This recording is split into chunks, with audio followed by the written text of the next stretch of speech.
Well, I think first of all, it's appropriate to begin with on a personal note with a prayer that our hearts and souls and prayers go out.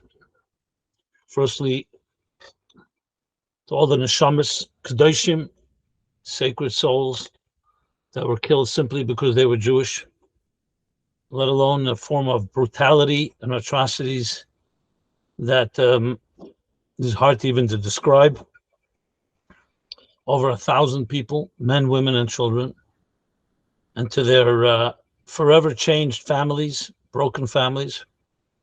And of course, our prayers go out to the Tzahal, to those sacred military, Israeli military that are sacrificing their own lives to protect and defend the Jewish people.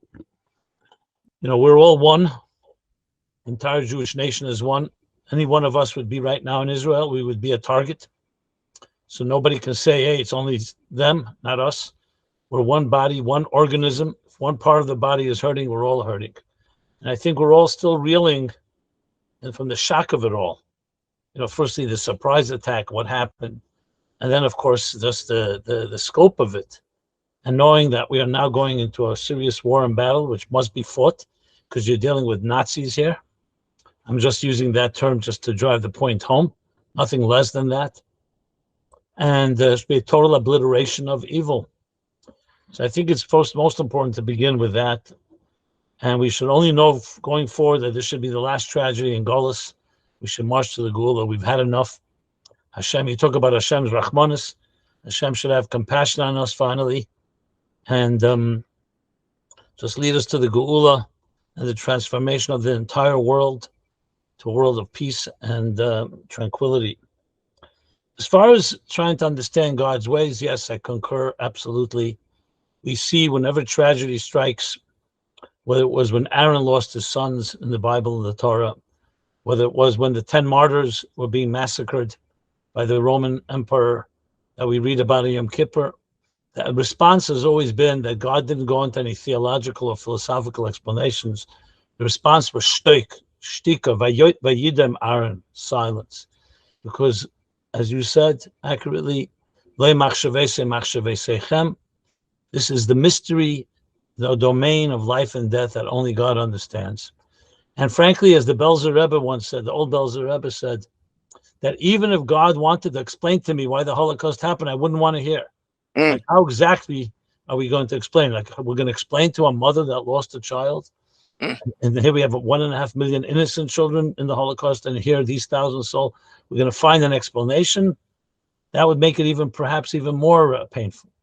So, what we do, we stand in humble recognition and awe, even that there's a mystery going on that we do not understand. However, that silence should not be seen as weakness or as passivity. It's actually a recognition of the truth of the pain of this world. And Jews, the secret to Jewish survival from the beginning of time that no empire, no people have ever mastered, not the Egyptian Empire, not the Babylonian Empire, not the Roman Empire, not the Ottomans, the Spanish Empire, the Assyrians, the Greeks, and so on, is that in addition to ability to look in the face of pain and suffering, we did not shrink away. We did not cower in fear. You know why? Because we have something stronger than answers. We have strength. We have faith. We have faith. And when you have deep faith to God, and you believe in good with more passion than our enemies believe in evil, we will always prevail. And that's what's been the case. You know, 3,500 years ago, you could say scientists would have been skeptical. It sounds all good on paper. It's very poetic. But now we have 3,500 years behind us. And we're here. Am Yisrael Chai. And despite the pain that we're all seeing and the pain we're experiencing, let us not forget, we are an eternal nation because we're connected to eternity, to Hashem. When you see the unprecedented unity in Israel, where just a week ago, there was divisiveness and all that was going on, which I don't even want to discuss now, is unbelievable. Mika Amchi Yisrael Goyechad Baaretz. Who's a nation like the Jewish nation? I was in California during Simchas Torah when the news came that morning. You were in the Upper West Side, clearly. Shuls everywhere. What did we do? We didn't go and run to our psychiatrists or therapists. We danced with tears, maybe. We danced with shock, but we continue to forge ahead with fortitude. So our answer to the big question, the why, is, as the Rebbe mentioned, the Rebbe would say, we don't ask why, we ask what are we going to do about it. That's the answer of a proactive, healthy person. We're not victims. As much as we've suffered, we're not sufferers. We will never let our enemies define us, and our identities are not defined by our pain. Our identities are defined by the fact that God created us. Tselem Elokim, Ata v'chatanu. We were chosen, and we should be proud that we brought to the world civilization and the virtues. There's a medrash that says that had the non-Jews, do the non-Jews know what kind of blessings and what kind of gifts the Jewish people bring to them? Jerusalem brings to them. The Holy Temple brings to them. Instead of attacking it, they would surround it with legions. That's the medrash. And protect it. Protect it. You know, we just come from Sukkot where we prayed for the 70 nations. Right. And that's the irony here, that the very people that benefit this dark golus, not only don't they realize where their blessings come from, but they actually attack it. So we cry for that. But we are not going to turn the other cheek, because we are strong today, and thank God.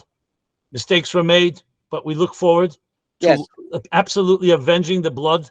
But more than that, eradicating any threat and any evil, and no one should have any doubt in our resolve. Our hearts may be broken, but our resolve is not. You know, we saw what happened 80 years ago, how the world was silent. And we have to be careful not to start trying to answer and try PR just to look good in the nation, because when they start, you know, maybe a week or two, they'll have mercy on us. And then what happens? We have to be resolute. But our ultimate goal, we're not warriors. We don't want war. We don't want blood. I just heard something really powerful. I thought it's good to share. You know, if they put down their arms, our enemies, what would happen? There'd be immediate peace. If they actually put it down, I'm talking about in a serious way. If the Jews put down their arms, I don't want to even say what would happen. We'd be annihilated. That tells you the whole story. Anyone that ever had this ambiguous issues of right and wrong and good and evil, we knew at some point, yes, America, it took time for America to acknowledge that who the Nazis were. But once we knew it, the moral certitude, the moral fortitude, the moral certainty, you see that what's going on here. You know, any country would probably have already carpet bombed the whole Gaza. What would happen if Mexico entered into Texas and did something like that? I mean, everyone knows what would happen. So again, it reminds me of what a Jew said to a Nazi who was about to kill him. And he asked the Nazi if he could say his final prayers. And he started whispering. And the Nazi said, "What are you saying?" He says, the Jew told him, I'm thanking God. He says, "What are you thanking God for? Where's your God? You're at my mercy, you miserable Jew." You know what the Jew answered? The Jew said to him, "I'm thanking God that he did not create me like you." Right. You know, so I say with proud, as a proud Jew, yes, this is a stab in the heart. You killed our own brothers and sisters, our family members. You've killed a part of all of us, but we don't die. What we will do is dig deeper, and we'll be even better people. Sure. And after vanquishing our enemies, we will continue to perpetuate what we believe in: good, love, virtue, tzedakah, chesed, and that is, in a sum, what I learned from my Rebbe, from my great Rebbe, when he addressed the Yom Kippur War, the 6-Day War. It always turned into that. One more point I want to make is that in addition to the military part of the war, is the spiritual part of the war, the mitzvahs we do. When we stand united, Avdus Yisrael. Number 2, putting on tefillin for men and boys after bar mitzvah has a sgula. The pasuk says, "V'yiro kol amei haaretz v'yaru mameka." That's right. And we saw that during those wars. They thought it was a weapon, and it is a weapon. Right. The lulav and the esrog and the daled minim are also considered spiritual weapons. Right. Lighting candles for every woman and Jewish girl, which brings light into the world.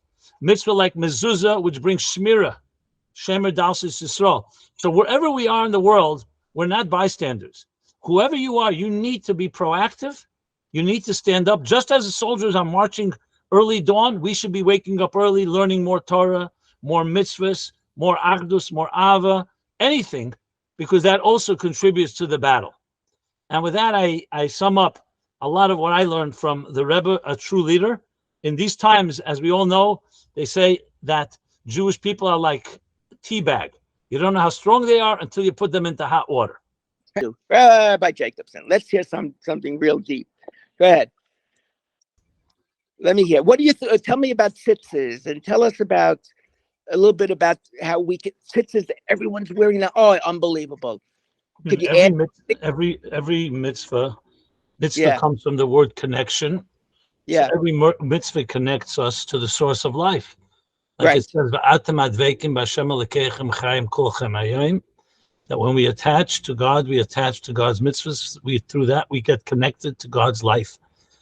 We say every evening prayer. It's our life and our sustenance. Yes. And the fact that we are here today to talk about it, despite that we're agonized over the souls that were ripped away from us so brutally, means that we need to connect even more to that source of life. So every mitzvah connects us to life. Chayenu, Eitz Chayim Hi. It's a tree of life. But there are mitzvahs that historically and also in the Torah tell us have an extra segula, extra power and energy to protect. We know, I mentioned the mitzvah of tefillin. It drives fear into the enemy.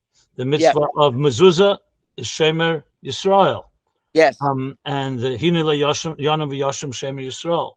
Tzitzis is another form of remembering God, remembering mitzvahs, and connecting us as well.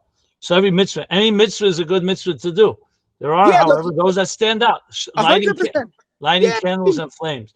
So I think it's also extremely empowering to know that we are not just watching we shouldn't even be watching the news, frankly. We should be feeling actively responsible. That's what the Rambam said, you quoted earlier, that when a catastrophe strikes, to say it's an accident is insensitive, it's cruel. That's right. So we have to see ourselves responsible, not to point fingers at others, to become more soulful, more spiritual, more kind, more generous, more godly. That is the role that every Jew everywhere has to be, whether you're in Israel, outside of Israel. And I think a program like this has to be a call to action. We need to know, we all have to mobilize ourselves. I was in California, as I said, Sukkot, so I spoke to a few children. You know, their parents wanted me to speak to them on Simchas Torah. Like, what do you tell children? And it was interesting. I told the children, very simple. I said, God created the world in order for us to turn this material world into a beautiful garden through mitzvahs. He also created the world with light and dark, like we read in this week's parsha. Light and dark. And he said, I give you the path of life. I also give you the path of the opposite. And you and I told the children, we have to choose the path of life. But unfortunately, there are people in this world who live in darkness and choose darkness, and they choose to hurt others. So you need to know that we're not afraid of them. We have to rise. We have to realize that our commitment to good is greater than their commitment to evil. Absolutely. And when we bring enough light dispels darkness. You should see how the children responded.